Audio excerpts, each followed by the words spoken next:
कहानी की शुरुआत में हम ड्रैगन बैंक कॉरपोरेशन को देखते हैं, जो जापान की एक बहुत बड़ी फेमस और पावरफुल कंपनी है। यहाँ काम करना लाखों लोगों का सपना है और उन्हीं में से एक गाकू भी था। आज ड्रैगन बैंक कंपनी का रिक्रूटमेंट डे है और गाकू इस मौके को बिल्कुल खोना नहीं चाहता, लेकिन इंटरव्यू प्रोसेस बहुत मुश्किल था। कंपनी में जॉब के लिए करीब 5000 एप्लीकेंट आए थे, लेकिन उनमें से बस 80 को ही सिलेक्ट किया जाएगा। सिलेक्शन तो और भी मुश्किल तब हो गया जब उन्हें पता चला कि इंटरव्यू खुद कंपनी की डायरेक्टर किरीका ले रही है। जल्दी ही गाकू की बारी आई, लेकिन वो इतना नर्वस था कि शुरुआत में ही बहुत सारी गलतियां कर दी। जैसे चेयर पर बैठने से पहले ही वो नीचे गिर गया। फिर उसने खुद को एक कंप्यूटर जीनियस बताया जो किसी भी सिस्टम को हैक कर सकता है, लेकिन किरीका इस बात से इम्प्रेस नहीं हुई। उसके लिए ये काफी नहीं था, इसीलिए उसने गाकू को रिजेक्ट कर दिया। गाकू के बाद इंटरव्यू देने हारू नाम का लड़का आया, जो बोलचाल और बात करने में बहुत चालाक था। उसने इंटरव्यू पैनल को बहुत हंसाया, लेकिन किरीका पर उसकी बातों का कोई असर नहीं हुआ, बल्कि उसे लगा कि हारू बहुत ज्यादा बोलता है, इसीलिए हारू भी उनकी कंपनी के लिए फिट नहीं है। इसीलिए हारू को भी रिजेक्ट कर दिया गया। लेकिन उन दोनों को रिजेक्ट करना किरीका की जिंदगी का सबसे गलत फैसला साबित होने वाला है, जिसके लिए किरीका को सबसे ज्यादा पछताना पड़ेगा। फिर जब गाकू और हारू कंपनी से बाहर आए तो अचानक उनकी मुलाकात हुई। एक दूसरे से मिलकर दोनों बहुत खुश हुए। दरअसल वो दोनों एक ही क्लास में पढ़ते थे। गाकू थोड़ा शर्मीला था, अक्सर लोग उसे बुली करते थे। फिर एक दिन हारू ने देखा कि कुछ लड़के गाकू को परेशान कर रहे हैं। तब हारू गाकू की मदद करने के लिए तुरंत आगे आया और उन बदमाशों की पिटाई कर दी। लेकिन उसी समय उनके बाजू से एक ट्रक निकला और पास ही में एक कैमरा दिखाई दिया। दरअसल उस सिक्योरिटी कैमरा में हारू की फाइट रिकॉर्ड हो गई थी। अगर किसी को भी ये फुटेज मिल गई तो हारू पर केस हो सकता है, जिससे वो जेल भी जा सकता है। अब हारू ने उसकी मदद की थी, इसीलिए उसका एहसान चुकाने के लिए गाकू ने अपना लैपटॉप निकाला और उस सिक्योरिटी सिस्टम को हैक करके फुटेज डिलीट कर दी। फिर उस दिन से दोनों पक्के दोस्त बन गए, लेकिन ग्रेजुएशन के बाद दोनों अलग हो गए, जैसा हमेशा होता है। अब किस्मत से दोनों इतने सालों बाद फिर से मिले, लेकिन इस बार दोनों को ड्रैगन बैंक ने रिजेक्ट कर दिया था। फिर गाकू का टैलेंट देखकर हारू के दिमाग में एक आइडिया आया कि क्यों ना वो दोनों मिलकर अपना खुद का बिजनेस, खुद की कंपनी शुरू करे। गाकू को भी ये आइडिया पसंद आया और दोनों ने स्टार्टअप शुरू करने का फैसला किया।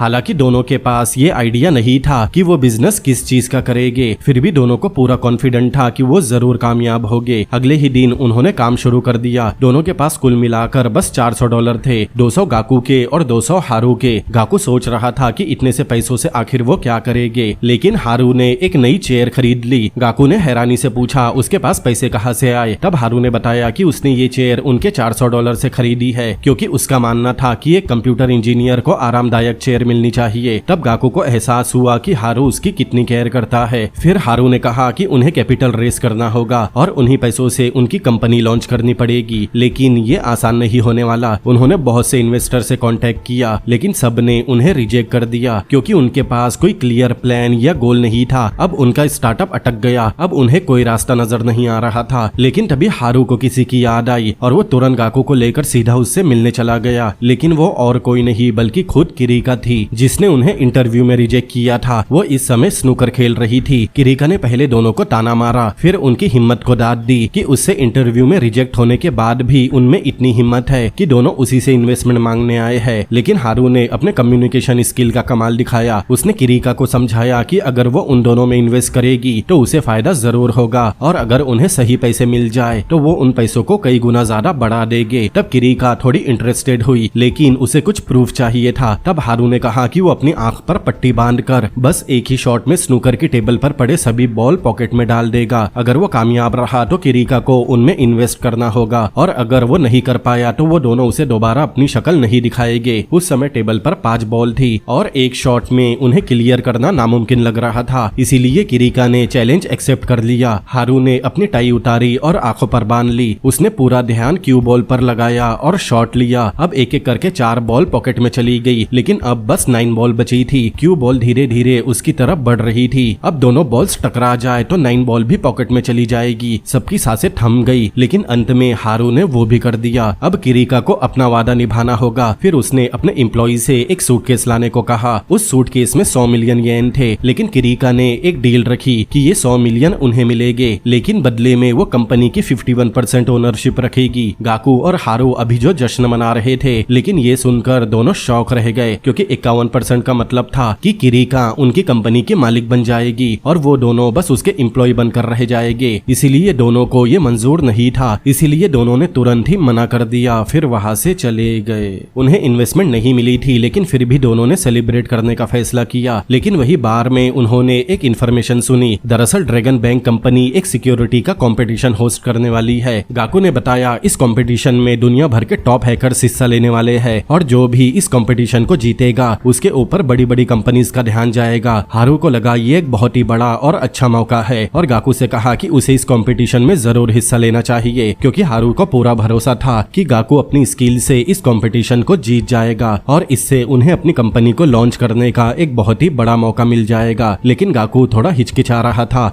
उसे लग रहा था कि उसकी एबिलिटी इस कंपटीशन के लिए काफी नहीं है। लेकिन गाकू के कुछ कहने से पहले ही हारू ने उसे कंपटीशन के लिए रजिस्टर कर दिया। अब थोड़े ही दिनों में क्वालिफिकेशन शुरू हो गए। गाकू अकेला कंप्लीट कर रहा था, जबकि बाकी हैकर पूरी टीम के साथ कंप्लीट कर रहे थे। उसे 1000 कॉम्पिटिटर को हराकर टॉप 12 में आना था, तभी वो फाइनल में पहुंचेगा। कंपटीशन के रूल बहुत आसान थे। कंपटीशन में क्वेश्चन पूछे जाने वाले हैं और सवाल के सही जवाब देने वालों को पॉइंट्स मिलेंगे, लेकिन जितने मुश्किल सवाल होंगे उतने ज्यादा पॉइंट मिलेंगे। टॉप 12 टीम जिन्हें सबसे ज्यादा पॉइंट मिलेंगे वही फाइनल में जाएगी। शुरू में गाकू अच्छा कर रहा था, वो सही जवाब दे रहा था और धीरे धीरे उसकी रैंकिंग ऊपर जा रही थी, लेकिन वो अब भी टॉप 12 से काफी दूर था। अब उसे डर लगने लगा था कि कहीं वो एलिमिनेट ना हो जाए। लेकिन इसी बीच हारू वहां पहुंचा। हारू अपने साथ पूरे 100 नए हैकर्स की टीम लेकर आया था। वो सभी ऑनलाइन थे जो अब गाकू को आंसर देने में मदद करेंगे। ये देखकर गाकू बहुत खुश होता है। फिर पूरे जोश के साथ वापस कंपटीशन में लग गया। अब उन हैकर्स की मदद से गाकू की रैंकिंग तेजी से ऊपर चढ़ने लगी। कुछ ही समय बाद वो 35वें नंबर पर पहुंच गया, लेकिन फाइनल में पहुंचने के लिए ये काफी नहीं था। समय बहुत कम था, इसीलिए अब उसके पास बस एक ही रास्ता बचा कि अब उसे सबसे मुश्किल सवाल का जवाब देना होगा। अगर इस सवाल का जवाब सही हो गया तो वो टॉप 12 में आ सकता है। माहौल बहुत टेंस था। हारू तो इतना घबरा गया कि वो रिजल्ट देखने रुका तक नहीं। वो छत पर चला गया। फिर थोड़ी देर बाद गाकू भी छत पर आया और जैसी उम्मीद थी उसने क्वालिफिकेशन राउंड पार कर लिया था। तब दोनों खुशी से नाचने लगे। लेकिन कंपटीशन अभी खत्म नहीं हुआ था। फाइनल राउंड खुद ड्रैगन बैंक की बिल्डिंग में हो रहा था और इसमें दुनिया की 12 बेस्ट हैकर की टीम आई थी। उनमें सबसे टॉप पर खुद ड्रैगन बैंक की टीम टी है, जो चैंपियनशिप की सबसे बड़ी दावेदार भी थी। दूसरी तरफ हारू की टीम में बस एक ही मेंबर था, गाकू, और उस समय हारू भी वहां मौजूद नहीं था। फिर ऑर्गेनाइजर ने फाइनल राउंड्स के रूल बताए। हर टीम को एक फोर्ट्रेस दिया गया जिसकी वैल्यू 10,000 पॉइंट थी। अब सबको एक दूसरे की फोर्ट्रेस को हैक करके पॉइंट कमाने होंगे और आखिर में जिसके पास सबसे ज्यादा पॉइंट होंगे वही टीम जीतेगी। अब थोड़ी देर बाद किरीका वहां आई और कंपटीशन को ऑफिशियली शुरू कर दिया। ठीक उसी समय अचानक हारू भी वहां पहुंचा, लेकिन वो एक तांत्रिक के जैसे कपड़े पहनकर आया था और उसके हाथ में एक मैजिक फेदर डस्टर मतलब झाड़ू जैसा कुछ था। उसे देखकर सब हैरान रह गए कि वो यहाँ क्या करने आया है। हारू गाकू के पास गया और बोला कि कंपटीशन शुरू होने के ठीक 1 मिनट बाद वाईफाई एक्सेस करना। इतना बोलकर हारू स्टेज की तरफ गया और अजीब से मंत्र पढ़ते हुए अपनी झाड़ू हवा में लहराने लगा। लेकिन चमत्कारिक रूप से उसकी इन हरकतों का ऐसा असर हुआ कि कोई भी टीम नेटवर्क से कनेक्ट नहीं कर पा रही थी। सब कंफ्यूजन में पड़ गए थे। फिर जैसा हारू ने कहा था, गाकू ने ठीक 1 मिनट बाद वाईफाई से कनेक्ट किया। अब बस उसी के पास नेटवर्क था। गाकू ने तुरंत ही बाकी के प्लेयर्स की फोर्ट्रेस पर अटैक करना शुरू कर दिया। इसी बीच ऑडियंस में एक आदमी को कुछ शक हुआ। उसने देखा कि हारू का फेदर डस्टर मतलब झाड़ू असल में टिन फॉइल से बना है, जिसे हिला हिलाकर हारू बाकी के टीम के सिग्नल ब्लॉक कर रहा है। दरअसल हारू ने पहले से एक अलग वाईफाई राउटर तैयार कर रखा था, जो उसने फूलों के गुलदस्तों के पीछे छुपाया था ताकि कोई उसे पकड़ ना सके। उसने वो वाईफाई इस तरह से सेट किया था कि कंपटीशन शुरू होने के 1 मिनट बाद ही वो वाईफाई शुरू हो, जिससे बाकी सब कनेक्ट न कर पाए। जब तक बाकी की टीम उसके वाईफाई से कनेक्ट करने में लगी थी, तब तक गाकू बहुत आगे निकल चुका था। लेकिन अब क्योंकि गाकू अकेला काम कर रहा था, थोड़ी ही देर बाद उसकी स्पीड कम होने लगी, जिससे उसकी रैंकिंग भी नीचे आने लगी। अब जल्दी ही वो सबके नीचे पहुंच गया। अब गाकू की हिम्मत भी टूटने लगी थी। उसे लगने लगा था कि अब तो जीतना नामुमकिन है, लेकिन हारू के पास एक और प्लान था। अब जैसे ही कंपटीशन का समय खत्म होने के करीब आया, हारू ने गाकू से कहा कि अब वो ऑर्गेनाइजर के वाईफाई से कनेक्ट करे। फिर हारू ने अपने वाईफाई का पासवर्ड बदल दिया, जिससे बाकी सारी टीम का कनेक्शन टूट गया। इस मौके का फायदा उठाकर गाकू ने लगातार साइबर अटैक शुरू कर दिए, जिससे उनकी टीम का स्कोर आसमान छूने लगा। वही बाकी टीम के पास अब दोबारा कनेक्ट करने का समय नहीं बचा और इस तरह गाकू और हारू की टीम ने एक शानदार जीत हासिल की। किरीका दोनों की जीत से बहुत इंप्रेस हुई, लेकिन उनकी हैकिंग स्किल से नहीं, बल्कि उनकी चालाकी और दिमाग से। तब उसे एहसास हुआ कि उसने दोनों को रिजेक्ट करके कितने बड़े टैलेंट को रिजेक्ट किया है। इसीलिए उसने तुरंत ही उन्हें फिर से ऑफर दिया कि इस बार वो उन्हें 200 मिलियन येन देगी, लेकिन बदले में उसे अब भी 51% शेयर चाहिए। लेकिन हारू ने किरीका और उसके ऑफर दोनों को इग्नोर कर दिया। अब कुछ ही मिनट बाद जो आदमी उनकी चालाकी देखकर उन पर शक कर रहा था, अब वो खुद उनके पास आया। उसका नाम किदान है। किदान एक बहुत बड़ी मल्टीनेशनल कंपनी का मालिक था। उसने उन्हें नया ऑफर दिया कि वो उन्हें 30 मिलियन येन इन्वेस्टमेंट देगा, लेकिन बदले में उसे 15% शेयर चाहिए। ये डील हारू को बहुत पसंद आई क्योंकि इससे उन्हें पैसे भी मिल जाएंगे और कंपनी का कंट्रोल भी उन्हीं के पास होगा। लेकिन किदान ने एक शर्त रखी कि उन्हें 1 महीने के अंदर 3 मिलियन येन की कमाई करनी पड़ेगी, वरना वो अपना इन्वेस्टमेंट वापस ले लेगा। हारू को फिर भी कोई फिक्र नहीं हुई। जैसे ही पैसे मिले उसने खुश होकर एक सेल्फी ली क्योंकि उसके दिमाग में पहले से एक प्लान था।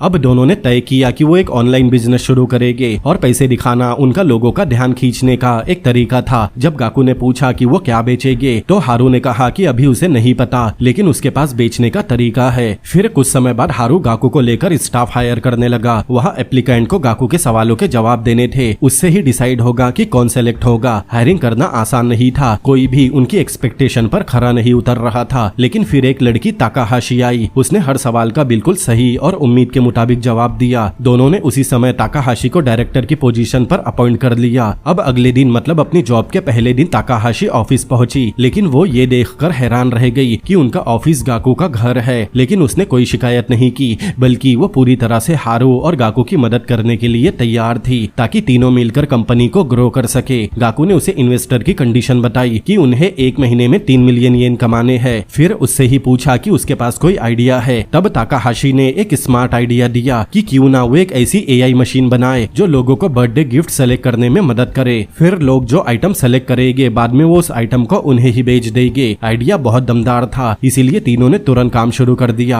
हारू और ताकाहाशी फील्ड पर निकल गए ताकि गिफ्ट शॉप और गिफ्ट बनाने वाली कंपनी से टाई अप कर सके। वही गाकू घर में बैठकर उस एआई मशीन को डिजाइन करने में लग गया। 3 दिन लगातार मेहनत करने के बाद गाकू ने वो मशीन बना ली। लेकिन जब हारू ने देखा तो वो उनकी इमेजिनेशन से बिल्कुल अलग थी, लेकिन हारू को वो भी पसंद आई। दरअसल गाकू ने इंसान की शक्ल की जगह एक रैबिट फिगर बना दिया था। अब उनके पास उसे चेंज करने का टाइम नहीं था, इसीलिए उन्होंने ताकाहाशी को कस्टमर हैंडल करने के लिए बैठा दिया ताकि ताकाहाशी ही कस्टमर से बात करे। अब जो ताकाहाशी बोल रही थी और कर रही थी वही वो रोबोटिक रैबिट रिपीट कर रहा था। उन्होंने उस रैबिट का नाम रेन रेन रखा। अब ताकाहाशी पहली बार कैमरा के सामने आ रही थी, इसीलिए वो थोड़ी घबराई हुई थी, लेकिन उसकी ये किसी घबराहट लोगों को बहुत प्यारी लगी और देखते ही देखते रेन रेन सोशल मीडिया पर वायरल हो गई। लोग उसकी क्यूट और ऑकवर्डनेस की वजह से उस पर ध्यान देने लगे और धीरे धीरे वो बहुत फेमस हो गई। अब कस्टमर कभी भी मैसेज करने लगे, दिन हो या रात हो, घर हो या पार्क। ताकाहाशी को हर जगह बैठकर कस्टमर्स को हैंडल करना पड़ रहा था। अब पहले हफ्ते के बिजनेस के बाद तीनों ये जानने के लिए बहुत एक्साइटेड थे कि कितनी कमाई हुई है, लेकिन जब फाइनल रिजल्ट आया तो सबको डिसअपॉइंटमेंट हुई क्योंकि पूरे हफ्ते में सिर्फ 49,000 येन की कमाई हुई थी। ये देखकर उन्हें लगने लगा कि इस स्पीड से तो उनका 3 मिलियन येन का मंथली टारगेट कभी पूरा नहीं हो पाएगा। फिर भी तीनों ने हार नहीं मानी। वो बैठकर सोचने लगे कि दिक्कत कहाँ है। हारू को लगा कि लोग इसीलिए नहीं आ रहे क्योंकि उनके पास कोई खास प्रोडक्ट नहीं है। तब ताकाहाशी ने अपने फ्लावर शॉप के एक्सपीरियंस से बताया कि ज्यादातर लड़के फूल खरीदने में हिचकिचाते हैं। अगर उन्हें एडवाइस दी जाए और साथ ही डिलीवरी सर्विस भी हो तो शायद ये आइडिया चल सकता है। अब उनके पास और कोई रास्ता नहीं था तो उन्होंने यही तरीका अपनाने का फैसला किया। ताकाहाशी को कस्टमर की सोच अच्छी तरह समझती थी, इसीलिए उसने बहुत ही जोश और कॉन्फिडेंट के साथ काम संभाल लिया। कुछ ही समय बाद उन्हें एक ऐसा ऑर्डर मिला जिसमें एक लड़का अपने मनपसंदीदा सेलिब्रिटी को बुके भेजना चाहता था। इसीलिए उन्होंने ऐसा सुंदर बुके तैयार किया कि जब वो उन सेलिब्रिटीज के पास पहुंचा तो बुके उन्हें इतना पसंद आया कि उन्होंने बुके की फोटो सोशल मीडिया पर डाल दी और बुके की बहुत तारीफ भी की। बस यही से सब बदलने लगा। लोग जानना चाहते थे कि ये बुके आया कहाँ से है। फिर जब उन्हें हारू के ऑनलाइन स्टोर का पता चला तो कस्टमर बहुत बड़ी अमाउंट में उनकी साइट पर आने लगे। गाकू तो दिन रात ऑर्डर में उलझ गया। इतना काम बढ़ गया था कि उसे खुद समझ नहीं आ रहा था कि कहाँ से शुरू करे और कहाँ खत्म। अब उनका बिजनेस सच में ग्रो करने लगा था। फिर जब 1 महीना भी कंप्लीट हुआ तो तीनों रिजल्ट देखने के लिए बहुत एक्साइटेड थे। फिर इस बार जब रिजल्ट आया तो उनकी मेहनत रंग लाई। उन्होंने 3 मिलियन येन से ज्यादा कमाई कर ली थी। तीनों बहुत खुश हुए और खुशी से नाचने लगे क्योंकि उनकी उम्मीद से ज्यादा सेल्स हुई थी। इसके बाद वो तीनों किदान के पास गए। तब किदान ने उन्हें अपने बॉस यो से मिलवाया। यो को उनका काम और डेडिकेशन बहुत पसंद आए। अब वो उनकी कंपनी के साथ कॉन्ट्रैक्ट साइन करने भी तैयार थी, लेकिन उससे पहले यो ने उन्हें एक नया चैलेंज दिया कि अब उन्हें अगले 1 महीने में 20 मिलियन येन की सेल करके दिखाना होगा। इतना बड़ा अमाउंट सुनकर तीनों घबरा गए, लेकिन हारू ने फिर भी चैलेंज खुशी खुशी एक्सेप्ट कर लिया और यो को ये मौका देने के लिए झुककर थैंक यू भी कहा। लेकिन जब तीनों घर वापस लौटे तो गाकू और ताकाहाशी दोनों हारू पर भड़क गए। ताकाहाशी ने साफ कहा कि ये टारगेट इम्पॉसिबल है। उसने बताया कि उसके पुराने फ्लावर शॉप को 20 मिलियन येन कमाने पूरा साल लगता था और अब उन्हें वही काम खालिस 1 महीने में करना होगा। अगर ये टारगेट पूरा करना है तो उन्हें हर दिन कम से कम 60 बुके बेचने पड़ेंगे, जो नेक्स्ट टू इम्पॉसिबल है। लेकिन हारू के दिमाग में एक और प्लान था। उसने गाकू के साथ मिलकर सोचा कि वो दोनों एक बार में नौकरी करेंगे जहाँ ज्यादातर यंग लोग आते हैं। वहाँ वो ड्रिंक सर्व करेंगे और साथ में अपने फ्लावर स्टोर का प्रमोशन भी करेंगे। लेकिन ये काम इतना भी आसान नहीं था। गाकू का पहला ही दिन बहुत खराब गुजरा। कुछ कस्टमर्स ने उसके ऊपर पानी फेंक दिया और कुछ अमीर लड़के तो उसे बुली करके पीटने वाले थे। लेकिन उसी समय हारू वहाँ आ गया और उन लड़कों को आसानी से भगा दिया। इसके बाद गाकू की हालत संभली और उनका बार में काम फिर से स्मूथली चलने लगा। वो लोगों को ड्रिंक सर्व करते और साथ में अपने फ्लावर स्टोर के बारे में भी बताते। इस तरह से उनकी सेल्स तेजी से बढ़ने लगी। इस तरफ ताकाहाशी भी इतनी बिजी रहने लगी कि उसे आराम करने का भी मौका नहीं मिलता। लेकिन फिर भी 20 मिलियन येन का टारगेट अब भी बहुत दूर लग रहा था। सबकी थकान बढ़ने लगी, लेकिन फिर भी उन्होंने हार नहीं मानी। फिर उन्होंने सोचा कि अब बुके की क्वालिटी को और अच्छा करना चाहिए। गाकू ने बैठकर कंप्यूटर पर बुके डिजाइन को परफेक्शन तक पहुंचाया ताकि वो ज्यादा से ज्यादा लोगों को पसंद आए। अब हालत ये हो गई थी कि हर दिन बार फूलों से भरा होता था और ताकाहाशी को नॉन स्टॉप ऑर्डर संभालने पड़ रहे थे। ऑर्डर इतने ज्यादा आने लगे थे कि उन्हें मैनेज करना मुश्किल होने लगा। लेकिन फिर भी उन्होंने किसी तरह सभी परेशानियों को हैंडल किया। फिर 1 महीना भी बीत गया और वो दिन आया जब उन्हें अपने सेल्स देखने थे। जब गाकू ने टोटल देखा तो उसे अपनी आंखों पर यकीन नहीं हुआ, क्योंकि उन्होंने 20 मिलियन येन का टारगेट पार कर लिया था। ये देखकर गाकू इतना इमोशनल हो गया कि खुशी से उसकी आंखों से आंसू आ गए। फिर तीनों खुशी से नाचने लगे। अब वो फिर से किदान और यो को रिजल्ट दिखाने गए। यो उनकी मेहनत से बहुत खुश हुई और इम्प्रेस होकर तुरंत ही कॉन्ट्रैक्ट साइन कर दिया। अब हारू और गाकू की कंपनी पूरी तरह से ऑफिशियल बन चुकी थी और उनकी कंपनी का नाम ट्रिलियन गेम था, जो इस सीरीज और मांगा का भी नाम है। और इसी के साथ उन्हें यो की तरफ से 100 मिलियन येन की इन्वेस्टमेंट भी मिल गई।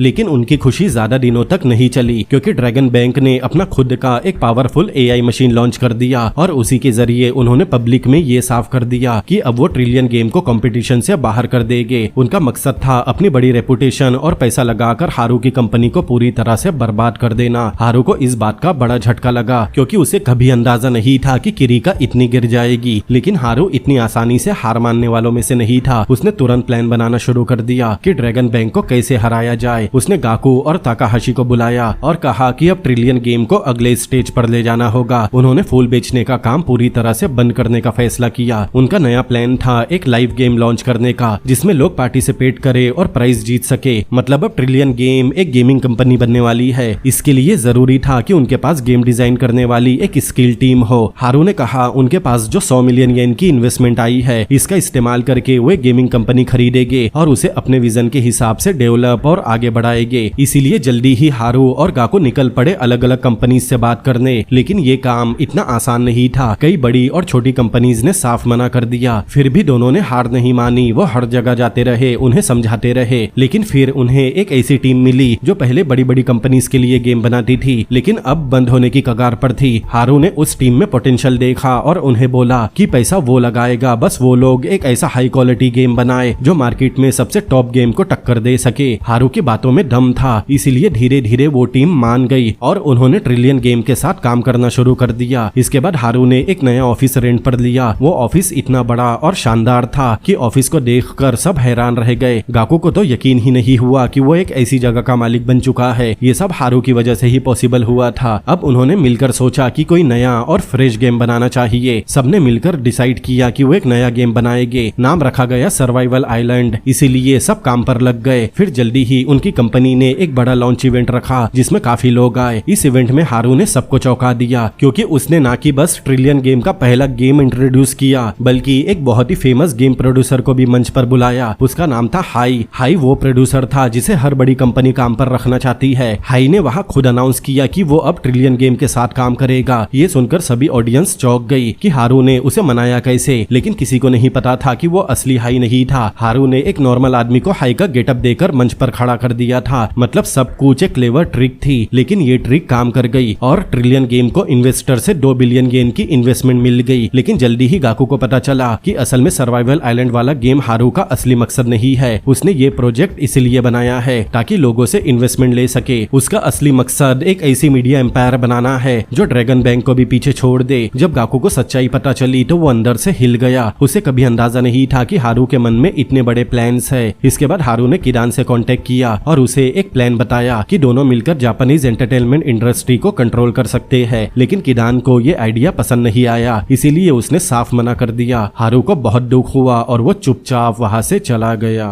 अगली सुबह ताकाहाशी ऑफिस पहुंची और गाकू को अलग ले जाकर बताया कि उसे पता चला है कि जो 2 बिलियन येन की इन्वेस्टमेंट उन्हें मिली थी वो पूरी तरह से गायब है। उसे शक था कि इसके पीछे हारू का हाथ है। वो हारू से बात करना चाहती थी, लेकिन गाकू ने उसे रोक दिया और बताया कि असल में ये उसकी गलती थी। उसे पहले से समझ में आ गया था कि हारू झूठ बोल रहा है, लेकिन वो कुछ नहीं कह पाया। उन्हें लग रहा था कि हारू 2 बिलियन येन लेकर भाग गया है और इसी की वजह से आज कंपनी इस हालत में है। अब गाकू ने फैसला किया कि चाहे हारू हो या ना हो, वो इस कंपनी को आगे लेकर जाएगा। उसका प्लान था कि एक ऐसा गेम बनाना जो पूरी दुनिया तक पहुंच सके। हारू ने टीम को बुलाकर पूरी सच्चाई बता दी। ये सुनकर सबको बड़ा धक्का लगा कि वो इतने टाइम से बेवकूफ बनाए जा रहे थे, लेकिन फिर भी गाकू की सच्चाई और ईमानदारी देखकर टीम ने गाकू का साथ दिया। उन्होंने कहा कि वो उसकी सच्चाई और इरादे की कदर करते हैं। अब गाकू के अंदर और भी मोटिवेशन आ गया क्योंकि अब उसे बस एक कंपनी नहीं बल्कि लोगों का भरोसा साथ लेकर आगे बढ़ना है। उधर हारू फिर से किडान के पास पहुंचा, लेकिन इस बार वो बस प्लान लेकर नहीं आया था। उसके हाथ में एक मर्डर केस का प्रूफ था। दरअसल किसी तरह हारू को ये पता चल गया था कि किडान कभी किसी को चाकू मारकर भाग गया था और ये सब अब तक छुपा हुआ है। हारू ने उसे सीधा धमकी दी, या तो वो उसका साथ दे या हारू सब कुछ लीक कर देगा। किडान के पास अब कोई रास्ता नहीं बचा और वो मजबूरी में हारू का साथ देने मान गया। वही दूसरी तरफ एक रात गाकू ड्रैगन बैंक के गेम सिस्टम में घुस गया, लेकिन उसे हैक करने नहीं बल्कि गाकू ने उनके सिस्टम में जो कमियां थी उन्हें ठीक कर दी ताकि फ्यूचर में कोई और इसका गलत इस्तेमाल न कर सके। अगले दिन जब किरिका को ये बात पता चली तो वो चौंक गई। कंपनी को पता नहीं था कि ये किसने किया है, लेकिन किरिका को शक था कि ये गाकू का काम है। लेकिन वो ये नहीं समझ पाई कि गाकू ने ऐसा किया क्यों। इसीलिए उसने सीधा गाकू को कॉल किया और उसे डेट पर बुलाया। गाकू हैरान था कि किरिका उसे डेट पर बुला रही है। कुछ समय बाद वो डरते हुए मीटिंग लोकेशन पर पहुंचा। वो एक अम्यूजमेंट पार्क था। कुछ देर बाद गाकू को यकीन नहीं हुआ कि किरिका वहाँ सच में आ गई। फिर दोनों पूरा दिन गेम खेलते हैं, हंसी मजाक करते हैं। शायद पहली बार किरिका ने इतना एंजॉय किया था। वो दोनों सुबह से लेकर रात तक साथ थे। फिर रात में जब दोनों एक झूले पर बैठे थे तब किरिका ने गाकू से सीधा सवाल पूछा, क्या सिस्टम में घुसने वाला वही था? ये सुनकर गाकू चुप हो गया, लेकिन किरिका को सब समझ में आ गया था। फिर वो गाकू के और करीब आई और उससे पूछा कि क्या वो ड्रैगन बैंक में काम करना चाहेगा, क्योंकि कभी ये उसका सपना हुआ करता था। लेकिन गाकू ने पोलाइटली उसे मना कर दिया। लेकिन फिर भी गाकू ने जो उसकी मदद की थी, उनकी कंपनी के सर्वर्स के बग निकाल कर उसके बदले में किरिका ने अपनी तरफ से उसे एक बड़ा तोहफा दिया। उसने गाकू को अपनी कंपनी के सभी गेम डेवलपर की पूरी जानकारी दे दी ताकि गाकू चाहे तो उन्हें अपनी कंपनी में बुला सके। ये जानकर गाकू बहुत खुश हो गया क्योंकि उसके पास अपनी टीम को और मजबूत करने का मौका है।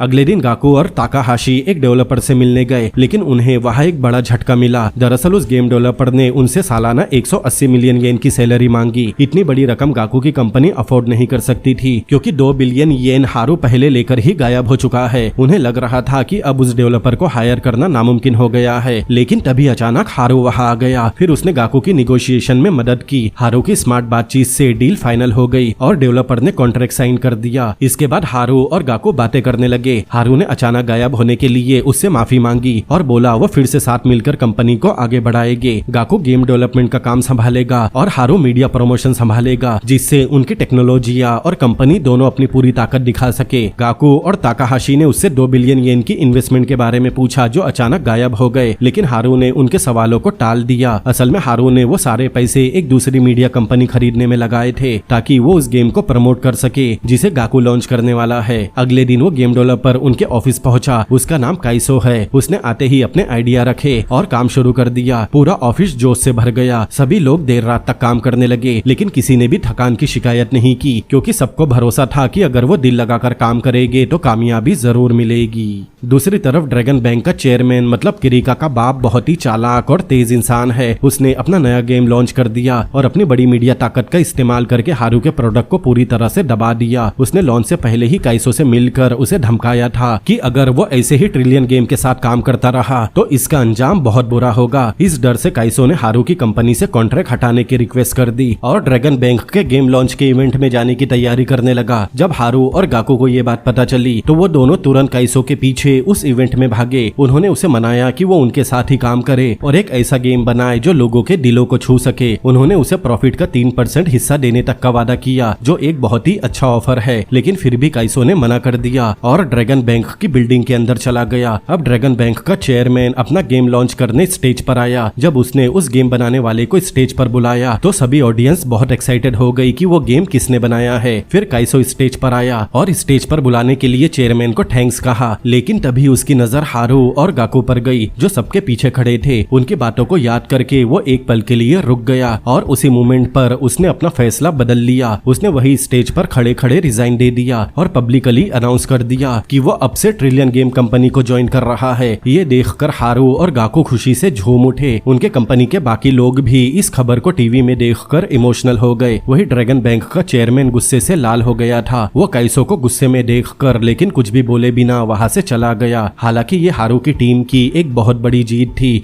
लेकिन ये तो बस शुरुआत थी। अब कुछ ही दिनों बाद हारू और किडान ने मिलकर एक बड़ी मीडिया कंपनी खरीद ली जो इतनी ताकतवर थी कि ड्रैगन बैंक के बराबर खड़ी हो सके। अब ट्रिलियन गेम के पास हर वो चीज थी जिसकी उन्हें जरूरत है। अब बस उन्हें मिलकर मेहनत करनी है। फिर जल्दी ही उनका नया गेम लॉन्च हुआ और जल्दी ही वो गेम पूरे देश में छा गया। लोग सड़क पर, पार्क में, हर जगह वो गेम खेलते हुए दिखने लगे। उस गेम की पॉपुलैरिटी कुछ वैसी थी जैसी कुछ साल पहले पबजी की थी। बस एक हफ्ते में 7 लाख डाउनलोड पूरे हो गए थे और अब टाइम था पैसे कमाने का। उनका तरीका ये था कि जो भी प्लेयर गेम में पैसे डिपॉजिट करेंगे उसे एक स्पिन मिलेगा और जितने ज्यादा पैसे उतने ज्यादा बोनस पॉइंट। ये तरीका लोगों की साइकोलॉजी को बहुत अच्छे से पकड़ता था जिससे लोग बार बार डिपॉजिट करने लगे। कंपनी को बहुत फायदा हुआ। फिर कुछ ही हफ्तों में ट्रिलियन गेम डाउनलोड चार्ट में सबसे ऊपर पहुंच गया। उनके गेम ने ड्रैगन बैंक के गेम को भी पीछे छोड़ दिया था और इतना ही नहीं बल्कि कंपनी ने 5 बिलियन येन की रिकॉर्ड ब्रेकिंग कमाई भी की, जिससे अब उनकी कंपनी में काम करने वाला हर कोई मिलियनेयर बन चुका था, जिससे सभी लोग खुशी से झूम उठे। वही दूसरी तरफ ड्रैगन बैंक का चेयरमैन बहुत गुस्से में था, लेकिन ये तो बस उसके डाउनफॉल की शुरुआत थी। हारू ने अब एक और बड़ा कदम उठाया। उसने डिसाइड किया कि वो अपने प्रॉफिट का पूरा पैसा एक नया टीवी चैनल लॉन्च करने में लगाएगा जिसका नाम होगा ट्रिलियन टीवी। इस चैनल में हर तरह का एंटरटेनमेंट होगा, कुकिंग शो, गेम शो और भी बहुत कुछ। इतना बड़ा कदम आज तक किसी भी प्राइवेट कंपनी ने नहीं उठाया था, यहाँ तक कि ड्रैगन बैंक ने भी नहीं, क्योंकि अगर बहुत सारे लोग एक साथ टीवी देखेंगे तो उनका सर्वर क्रैश हो सकता है। लेकिन गाकू ने पहले ही इसकी तैयारी कर रखी थी। उसने बिना सोए दिन रात काम करके ट्रिलियन गेम का सारा सर्वर क्लाउड सिस्टम पर शिफ्ट कर दिया जिससे कभी भी ओवरलोड ना हो और सब स्मूथली चले। लेकिन ड्रैगन बैंक भी पीछे हटने वालों में से नहीं था। उन्होंने तुरंत एक फॉरेन कंपनी के साथ डील साइन की। अब ड्रैगन ग्रुप ट्रिलियन ग्रुप को पूरी तरह से मिटाने की कोशिश में लग गए। अब इस तरफ किडान, गाकू और ताकाहाशी को हालत और खराब लगने लगे, लेकिन हारू के लिए कुछ भी इम्पॉसिबल नहीं था। उसके मुताबिक ट्रिलियन टीवी को एक टॉप क्वालिटी चैनल बनाने के लिए उन्हें एक ऐसा एंकर चाहिए था जो सबका भरोसा जीत सके, और जापान में नागास से बेहतर कोई नहीं था। इसीलिए हारू और गाकू खुद नागास को ढूंढने निकल गए। नागास बहुत काबिल एंकर था, लेकिन इस समय वो एक छोटे से ब्रॉडकास्टिंग स्टेशन पर काम कर रहा था। दरअसल कुछ सालों पहले जब वो नेशनल टीवी में था तब एक बार वहाँ बस स्पॉन्सर्स को खुश करने के लिए जानबूझकर झूठी खबर चलाई गई। नागास एक ईमानदार आदमी था, उसे ये मंजूर नहीं हुआ और उसने जॉब छोड़ दी। ये सब जानकर हारू ने उसे इनवाइट किया कि वो ट्रिलियन टीवी में काम करे और ये वादा किया कि ट्रिलियन टीवी में कभी भी झूठ नहीं दिखाया जाएगा और उसका नाम फिर से ऊपर लाया जाएगा। ये सुनकर नागास मान गया और निगोशिएशन के बाद उसने ऑफर एक्सेप्ट कर लिया। अब ट्रिलियन टीवी अपने शो बनाना शुरू कर सकती थी। फिर बहुत ही जल्द ट्रिलियन टीवी ने अपना पहला एपिसोड रिलीज किया जो जबरदस्त हिट भी रहा। सोशल मीडिया पर चारों तरफ उस शो की तारीफ होने लगी। ये उनके लिए एक बहुत बड़ी जीत थी। सब लोग बहुत खुश हुए और साथ ही कंपनी की सेल्स भी एकदम से बढ़ गई। फिर थोड़े समय में ही ट्रिलियन टीवी ने 250 मिलियन येन की कमाई भी कर ली।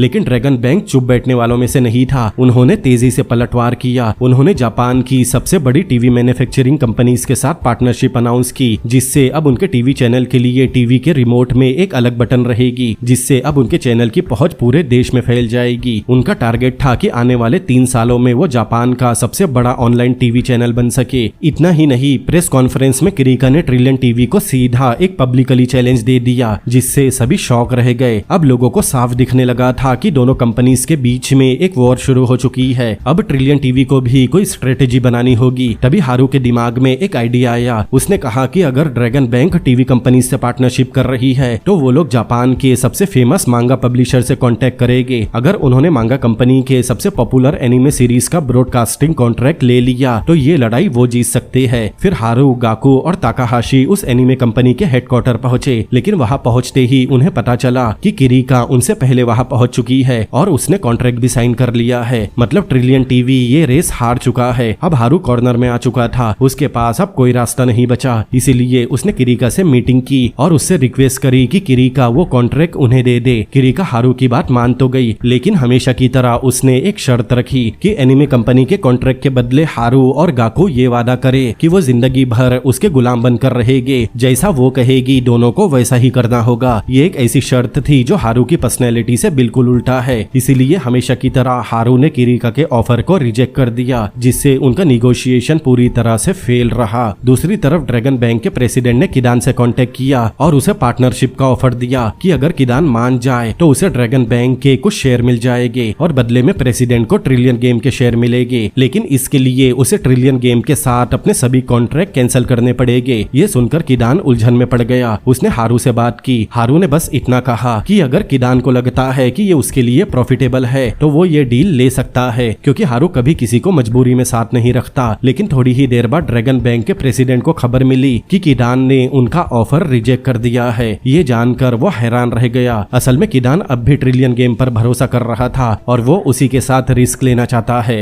अब अगले दिन हारू और गाकू फिर से एनिमे कंपनी के ऑफिस में गए। उन्हें उम्मीद थी कि इस बार कुछ बात बन जाए, लेकिन पिछली बार की तरह इस बार भी मैनेजर ने उन्हें सीधा मना कर दिया। ये मैनेजर बड़ी टैलेंटेड थी। उसने इस मांगा कंपनी के डायरेक्टर के साथ मिलकर कंपनी को जीरो से खड़ा किया था, लेकिन इतने सालों में उसे कभी भी ठीक से रिकॉग्निशन नहीं मिला। उसने कई बार अपने खुद के आइडिया और स्क्रिप्ट कंपनी को सबमिट किए, लेकिन उसकी कोई भी स्क्रिप्ट कभी भी एक्सेप्ट नहीं हुई। वो सारी स्क्रिप्ट अब भी टेबल पर धूल खा रही थी। उनमें से एक स्क्रिप्ट का नाम था the maiden on the Wendy hill. जब हारू को ये बात पता चली तो उसने ऑफर दिया कि वो इस स्टोरी को एक एनिमे मूवी में अडेप्ट करेगा। ये सुनकर मैनेजर को बहुत हैरानी हुई, क्योंकि आज तक किसी ने भी उसकी किसी भी कहानी को सीरियसली नहीं लिया था। इसीलिए उसने अपनी स्टोरी हारू को दे दी। अब भले ही हारू को पूरे एनिमे कंपनी का कॉन्ट्रैक्ट नहीं मिला, लेकिन ये एक छोटी सी जीत जरूर थी।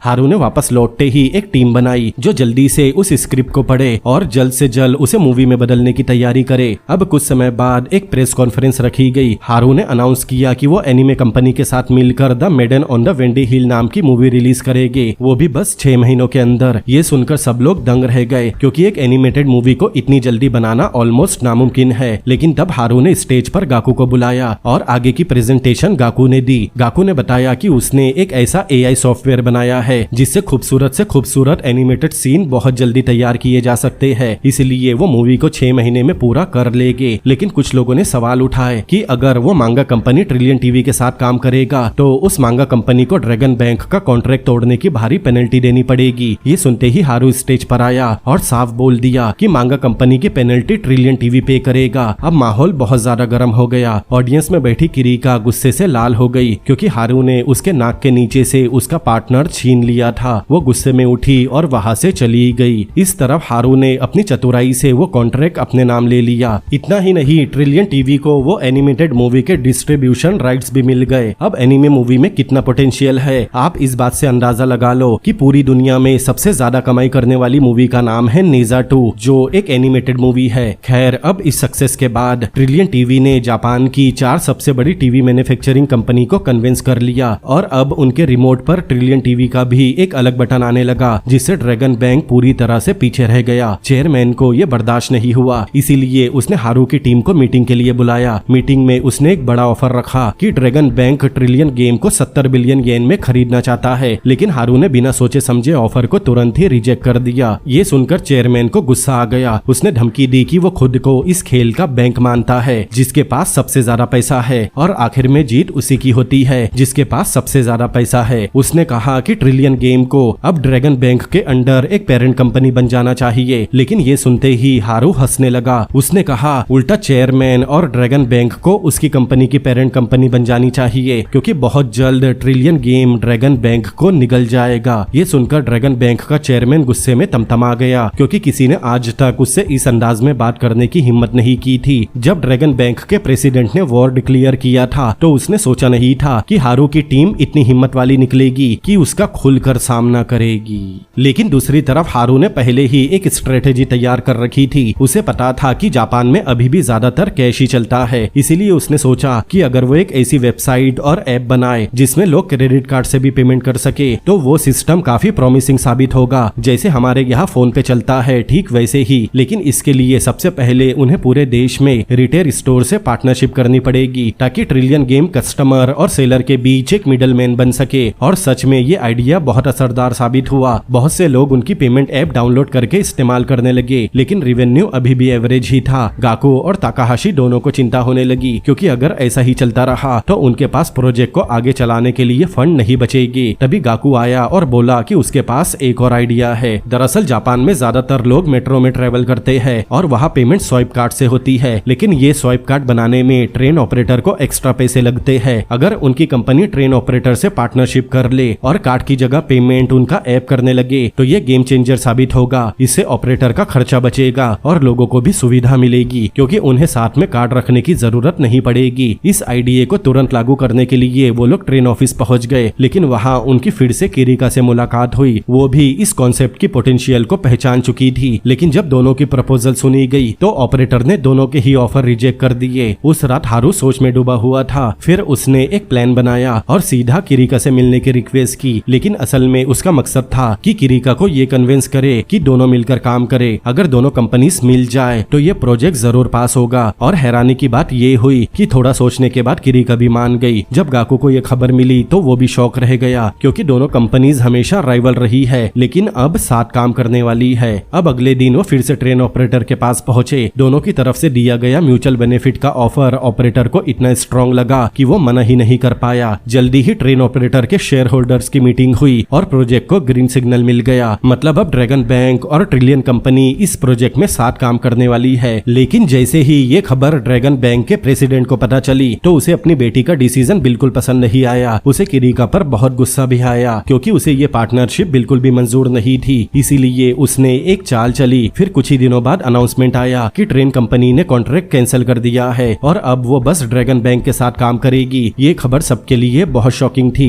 इतना शॉक काफी नहीं था कि तभी उन्हें पता चला कि उनकी कंपनी के सर्वर ने काम करना बंद कर दिया है। गाकू ने तुरंत इन्वेस्टिगेशन शुरू की। तब उसे पता चला उनके सिस्टम में ब्रीच हुआ है, सारा डेटा चोरी हो गया है, लेकिन हैकर का कोई ट्रेस नहीं मिला। अब कंपनी कोलैप्स के कगार पर थी। इसी दौरान हारू को ड्रैगन बैंक के प्रेसिडेंट ने बुलाया। उसने कहा कि अगर कंपनी को बचाना है तो हारू को उसके सामने अपने घुटने टेकने होंगे और झुककर मदद मांगनी होगी, नहीं तो ट्रिलियन गेम मार्केट से मिटा दी जाएगी। हारू कंफ्यूजन में था। एक तरफ उसके दोस्तों की मेहनत और दूसरी तरफ उसके उसूल और सेल्फ रिस्पेक्ट थी। उसे अपने दुश्मन के सामने झुकना भी नहीं था। इस समय उसे पता नहीं था कि क्या फैसला करना है। अब कस्टमर का डेटा लीक होने की वजह से ताकाहाशी ने फैसला किया कि वो अगले दिन एक प्रेस कॉन्फ्रेंस करके पब्लिकली माफी मांगेगी और कंपनी के डायरेक्टर होने के नाते अनाउंसमेंट करेगी कि वो कंपनी से रिजाइन कर रही है और वो पूरी गलती अपने ऊपर ले लेगी। लेकिन जाते जाते उसने हारू और गाकू से कहा कि वो किसी भी तरह कंपनी को जरूर बचाए। ताकाहाशी की बात सुनकर हारू ने अपना डिसीजन ले लिया। फिर वो गाकू और किडान के साथ ड्रैगन बैंक के प्रेसिडेंट से मिलने गया और वहाँ हारू ने सच में अपने घुटने टेक कर उससे माफी मांगी। कंपनी को बचाने के लिए हारू अपने 42% शेयर भी देने तैयार था, लेकिन उसकी एक शर्त थी, उसे ड्रैगन बैंक में सीनियर मैनेजर की पोस्ट चाहिए। ये सुनते ही प्रेसिडेंट ने ये ऑफर तुरंत ही मान लिया, क्योंकि 42% शेयर देने की वजह से trillion game company dragon group की पेरेंट कंपनी बन जाएगी। अब उसी समय से हारू ड्रैगन बैंक का एम्प्लॉय बन गया। ये देखकर गाकू का दिल टूट गया, क्योंकि उसे नहीं लगा था कि हारू 42% देकर कंपनी को भी ड्रैगन बैंक को दे देगा। उसे लगा जिस पर उसने इतना भरोसा किया उसी ने धोखा दे दिया। गाकू को इसकी बिल्कुल भी उम्मीद नहीं थी कि हारू ऐसा करेगा। उसे इतना बड़ा झटका लगा कि वो कुछ बोल ही नहीं पाया और चुपचाप वहां से चला गया। उसी समय किदान ने भी अपने 15% शेयर बेच दिए। उसने शुरुआत में सिर्फ 300 मिलियन येन लगाए थे, लेकिन अब वो 300 मिलियन येन 10 बिलियन बन चुके थे, यानी उसका प्रॉफिट 300 गुना हो गया था। अब उसके पास इतना पैसा है कि वो जिंदगी भर बिना कुछ और काम किए दुनिया घूम सकता है। अगले दिन हारू, जो अब ड्रैगन कंपनी का मैनेजर बन चुका है, पूरी टीम के साथ ट्रिलियन गेम के ऑफिस पहुंचा और वहां ऑफिशियली मर्जर कंप्लीट किया। अब ट्रिलियन गेम ड्रैगन ग्रुप की एक छोटी मतलब पेरेंट कंपनी बन चुकी थी। ये सब देखकर सब लोग बहुत गुस्से में थे। सबको लगा हारू ने उन्हें धोखा दिया है और अब वो उनके दुश्मन के साथ मिल गया है। यहाँ तक कि गाकू को भी यही लगा, और जब उसे लगा कि उसकी खुद की कंपनी अब उसके हाथ में नहीं रही तो उसका दिल टूट गया। उसने भी सब छोड़ने का मन बना लिया था। वो रिजाइन करने का फैसला कर चुका था, लेकिन फिर भी उसने लेटर फाड़ दिया, क्योंकि अंदर से वो कंपनी छोड़ नहीं पा रहा था। तभी अचानक हारू वहां आया और गाकू को एक फाइल दी। फिर उसने गाकू को सच बताया। दरअसल उस फाइल में ड्रैगन बैंक के प्रेसिडेंट के क्रिमिनल रिकॉर्ड थे, जो हारू ने सीक्रेटली कलेक्ट किए थे। उन रिकॉर्ड को प्रेसिडेंट ने अपने पैसे और पावर के दम पर कभी बाहर नहीं आने दिए। हारू ने शेयर इसीलिए छोड़े ताकि वो अंदर जाकर सबूत इकट्ठा कर सके और उसके सिस्टम को अंदर से तोड़ सके। अब दोनों ने मिलकर एक प्लान बनाया। अगले दिन जब प्रेसिडेंट बाहर गया, तब गाकू एक जेनिटर के भेष में उसके ऑफिस में घुस गया और उसके कंप्यूटर को हैक करके पूरा डेटा चुरा लिया। लेकिन अगली मीटिंग में उनकी चोरी पकड़ी गई। प्रेसिडेंट ने दिखाया कि उसके कैबिन में हिडन कैमरे लगे हैं, जिसमें गाकू का घुसना रिकॉर्ड हो गया था। सबको लगा प्लान फेल हो गया है, लेकिन हारू खड़ा हुआ और पूरी सच्चाई सामने रखी। उसने कहा आज की मीटिंग में वो ड्रैगन बैंक के प्रेसिडेंट को फायर करने वाला है। ये सुनकर सब चौंक गए, क्योंकि ऐसा करने के लिए हारू के पास ड्रैगन बैंक के 51% शेयर होने चाहिए। तब हारू ने बताया कि किडान का वर्ल्ड टूर पर जाना एक बहाना था। असल में वो फॉरेन इन्वेस्टर से ड्रैगन बैंक के शेयर खरीदने गया था। तभी किडान वहां आया। किडान अपने साथ ड्रैगन बैंक के 16% शेयर लेकर आया था, लेकिन तब भी प्रेसिडेंट हंसने लगा, क्योंकि हारू को अब भी 35% शेयर और चाहिए। लेकिन हारू ने कहा कि 29% शेयर खुद प्रेसिडेंट उसे देगा। तब हारू ने अपना आखिरी दाव खेला। उसने दिखाया उसके पास प्रेसिडेंट की सारी इलीगल एक्टिविटीज की रिकॉर्ड है। दरअसल जब गाकू ड्रैगन बैंक के प्रेसिडेंट के ऑफिस में घुसा था, तो वो बस इंफॉर्मेशन इकट्ठा करने नहीं गया था, बल्कि उसने प्रेसिडेंट के कंप्यूटर के कैमरा को हैक कर लिया था और उसकी पूरी कन्वर्सेशन को रिकॉर्ड कर ली, जिसमें ड्रैगन बैंक का प्रेसिडेंट लीडर्स को इलीगल कामों में शामिल होने के लिए धमका रहा था। ये सबूत इतना पक्का था कि जब ड्रैगन बैंक के प्रेसिडेंट ने ये देखा तो उसके तोते उड़ गए। अब उसके सारे इलीगल क्राइम दुनिया के सामने आने वाले थे। हारू ने साफ साफ बोल दिया, अगर उसने 29% शेयर नहीं दिए तो ये वीडियो पुलिस को दे दिया जाएगा और फिर प्रेसिडेंट सीधा जेल जाएगा। अब ड्रैगन बैंक के प्रेसिडेंट के पास कोई और रास्ता नहीं बचा था। उसे हार माननी पड़ी और उसने 29% शेयर हारू को दे दिए। लेकिन अभी भी हारू के पास 51% शेयर नहीं हुए थे। उसे अभी भी 6% शेयर और चाहिए थे। वो 6% शेयर किरीका के पास थे, लेकिन अपने बाप को जेल जाने से बचाने के लिए किरीका ने भी वो शेयर हारू को दे दिए। अब हारू के पास पूरे 51% शेयर थे, मतलब अब पूरा कंट्रोल हारू के पास आ गया है, जैसा उसने एक दिन प्रेसिडेंट से वादा किया था। लेकिन हारू ने कंट्रोल गाकू को दे दिया, क्योंकि हारू खुद इनसाइड एक्टिविटी और लीक के लिए गिल्टी था और गाकू ही एकमात्र इंसान है जो पूरी तरह से इनोसेंट और कैपेबल है, जिससे अब गाकू बन गया ट्रिलियन गेम का हेड। और मीडिया में चारों तरफ यही खबर चलने लगी कि ट्रिलियन गेम ने ड्रैगन बैंक को हरा दिया और ड्रैगन बैंक को ही टेक ओवर कर लिया। फिर अपना वादा निभाते हुए हारू और गाकू ताकाहाशी को वापस लाने गए। ताकाहाशी भी कंपनी ज्वाइन करने के लिए खुशी खुशी मान गई। फिर उन्होंने किरीका को, जो ड्रैगन बैंक जो अब ट्रिलियन गेम की पेरेंट कंपनी है, उसकी हेड बना दिया। लेकिन इन सब के बाद हारू अचानक गायब हो गया। किसी को नहीं पता था कि हारू कहाँ है और कोई भी उसका पता नहीं लगा पाया। लेकिन फिर पूरे 2 साल बाद एक दिन जब गाकू कोल्ड ड्रिंक लेने गया था, लेकिन उसने कॉइन गिरा दिया, तभी अचानक किसी ने उसे हवा में पकड़ लिया और वो और कोई नहीं बल्कि हारू था। हारू वापस आ गया था। फिर बिना कुछ बोले गाकू को लेकर सीधा अपनी सुपर कार में बैठ गया और गाकू को पोर्ट पर लेकर आया, जहाँ से उनका अगला प्लान शुरू होने वाला है। और इसी के साथ ट्रिलियन गेम का पहला सीजन भी यही खत्म होता है। तो दोस्तों, कैसी लगी आपको ये सीरीज मुझे कमेंट करके जरूर बताएं। अगर ये वीडियो आपको पसंद पसंद आया हो तो इस वीडियो को लाइक करें, अपने दोस्तों के साथ शेयर करें और ऐसी और भी अमेजिंग मूवीज के एक्सप्लेनेशन देखने के लिए मेरे चैनल को सब्सक्राइब करें। तो मिलते हैं अगली बार किसी और अमेजिंग मूवी के एक्सप्लेनेशन के साथ।